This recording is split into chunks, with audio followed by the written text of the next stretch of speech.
네, 정의당 대변인 정우진입니다. 오전 현안 세 가지 관련돼서 말씀드리겠습니다.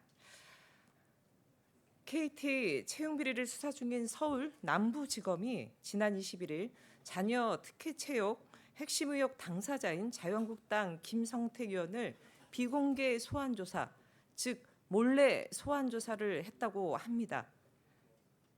제1야당 현직 국회의원이라는 신분 때문에 몰래 소환 조사를 했다면 이는 명백한 특권이자 반칙으로 봐주기 수사 수순입니다. 사상 최악의 고용절벽에 신음하는 청년들의 희망을 산산조각내는 채용비리 사건은 사회적 범죄입니다. 이런 사회적 범죄 행위에 가담한 핵심 의혹을 받고 있는 당사자를 남모르게 불러 소환 조사를 한다는 것은 도저히 상식적으로 납득할 수 없습니다. 더군다나 KT 채용비리 사건은 자유한국당 김성태 의원 이외에도 연루된 당사자가 전현직 자유한국당 관계자로 줄을 이루고 있습니다. 황교안 자유한국당 대표 또한 고발된 상태로 KT가 자유한국당에 자녀 채용 자회사라는, 다시 말씀드리겠습니다. 황교안 자유한국당 대표 또한 고발된 상태로 KT가 자유한국당 자녀 채용 자회사라는 세간의 비아냥이 터져나오고 있는 지경입니다.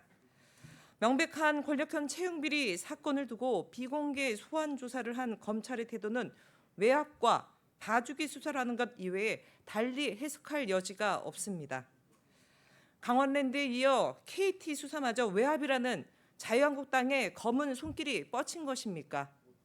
아니면 피고발인 조사를 받게 될 자유한국당 황교안 대표를 염두한 포석입니까? 강원랜드에 이어 이번에도 청탁받은 사람은 있고 청탁한 사람은 없다는 해괴한 판결을 내리기 위한 수순입니까? 외압과 봐주기 수사, 특권을 철저히 배제한 KT 채용비리 수사를 할 의지를 갖고 있다면 검찰은 왜 비공개 소환 조사를 했는지 그 이유를 밝혀야 합니다. 권력형 채용비리의 온상을 발본색원하겠다면 KT 채용비리 사건의 일체의 비공개는 있을 수 없습니다. 다음은 과거사정리기본법 어제 국회 행안위 법안 소위를 통과했습니다. 관련돼서 말씀드리겠습니다. 어제 진실화해를 위한 과거사정리기본법이 국회 행정안전위원회 법안 심사 소위를 통과했습니다.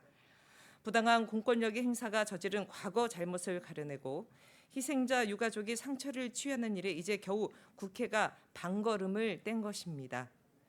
겨우 뗀 발걸음이지만 이마저도 자유한국당 의원들의 반동에 되돌아질 위기입니다. 행안위 소속 자유한국당 의원들은 어제 회의에서 무책임하게 집단 퇴장하더니 날치기 통과라며 원천무효를 주장하고 있습니다. 내일 행안위 전체 회의가 예정되어 있습니다. 보다 성숙하고 전향적인 자세로 임할 것을 자유한국당 의원들에게 촉구합니다. 한국정쟁 이후 69년이라는 시간이 흘렀지만 당시 희생된 유해는 아직도 수습하지 못한 채입니다. 공권력에 의한 죽음에 국가가 책임지는 일을 더는 늦춰서는 안 될 것입니다. 유족은 과거의 상처를 치유하고 앞으로 나갈 수 있기를 수십 년간 기다려왔습니다.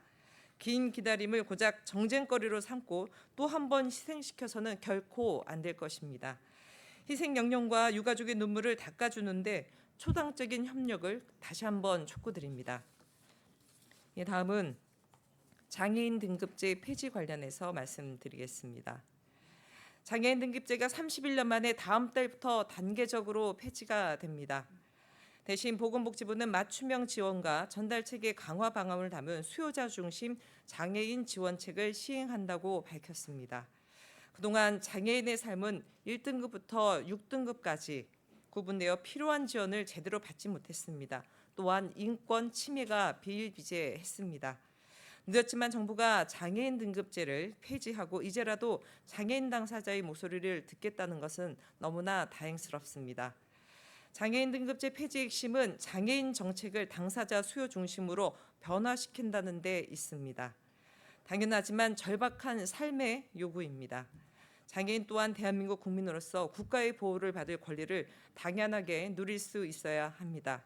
이를 위해 장애인들의 끈질기고 지난한 투쟁을 해왔고 결국 성과를 이뤄냈습니다. 하지만 장애인 등급제 대신할 지원 서비스를 확대하겠다면서도 정부가 관련 예산을 충분히 반영하지 못했다는 지적은 매우 우려스럽습니다. 예산에 없는 공무원 정책은 반쪽짜리 정책이며 또한 또 다른 국민을 배제하는 피해로 돌아올 수 있습니다. 보건복지부 등 관련 당국은 예산 확대 등 정책의 실효성을 담기 위한 만반의 준비를 다해야 할 것입니다. 장애인 등급제 폐지는 이제 시작일 뿐입니다. 장애인의 인간답게 살 거리를 보장하기 위해 부양 의무제와 수용시설 폐지도 조속히 논의돼야 합니다. 정의당은 차별 없는 대한민국을 만들기 위해 당사자들과 항상 함께할 것이며 정책적으로 최선의 노력을 다할 것입니다.